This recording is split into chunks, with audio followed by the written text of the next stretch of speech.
అన్నమయ్య జిల్లా పెద్దతిప్ప సముద్ర మండలంలో దారుణం చోటు చేసుకుంది. మండలంలో కస్తూరిబా బాలికల పాఠశాలలో తమతో వెట్టి చాకరీ చేస్తున్నారని విద్యార్థినులు ఆవేదన వ్యక్తం చేస్తున్నారు.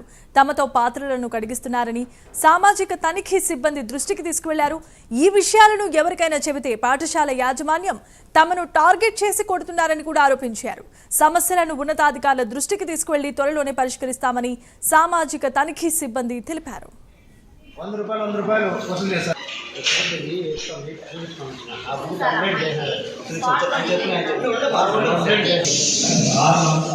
ఇక్కడ మీటింగ్ లో కూర్చుని పెట్టడానికి కారణం ఏంటంటే మేము పిల్లలు స్టడీ రూమ్ లోకి వెళ్ళిన వెంటనే పిల్లలు ఏం అడిగారంటే మేము చెప్పినవన్నీ మా మేడంతో మీరు మళ్ళీ చెప్తారు, మేము మీకు కంప్లైంట్ ఇవ్వము.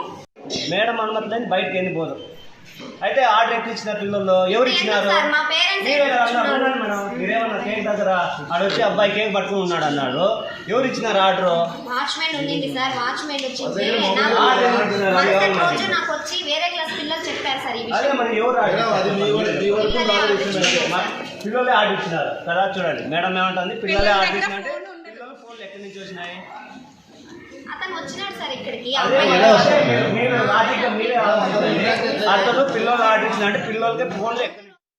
తనిఖీలో భాగంగా కేజీబీవీ మొలకల చెరువు నందు పేరెంట్స్ కమిటీతో మీటింగ్ పెట్టి సమస్యలన్నింటినీ చర్చించడం జరిగింది.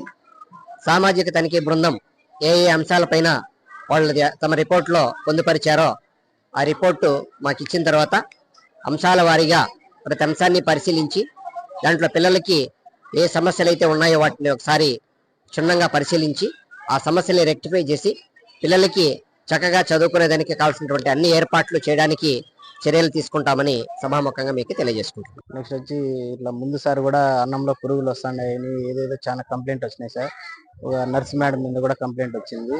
ఈ ఇట్లా ఏదో ఫ్యాట్స్ అడిగితే మేడం చెప్తాదంట, ఏది ప్రూఫ్ ఏది చూపించు అని అడుగుతారంట. అట్లా అడగడం చాలా తప్పు సార్. అది కూడా ఎంఈఓ సార్ ఒకసారి కలిసి చెప్పినాను. మళ్ళీ నెక్స్ట్ టైం కూడా అట్లే జరుగుతూ వస్తుంది. ఈ పురుగులు రావడం కానీ, ఈ హాస్టల్ స్టాఫ్ మొత్తం అంతా వేరే విధంగా తిట్టడం కానీ, గలీజ్గా వాళ్ళని చితుకులు ఉడిపించడము, బోకులు గడిగించడము, ఇవి వాళ్ళ మాట వినకపోతే మళ్ళీ ఇట్లా పేరెంట్స్కి చదవలేదని కంప్లైంట్ ఊరికి అట్లా చెప్పడము, కాళ్ళు నొక్కించుకోవడం, ఏదేదో ఇదిగా ఉండదు సార్ హాస్టల్లో. చాలా ఫస్ట్ టైం వచ్చి నేను భారీగా కంప్లైంట్ ఇచ్చాను. మళ్ళీ కాకపోతే పట్టించుకోలేదు. చాలా మంది కూడా వచ్చిపోయినారు, అందరూ వచ్చిపోయినారు కానీ ఏం పట్టించుకోవడం లేదు సార్. మళ్ళీ మామూలుగానే జరుగుతుంది.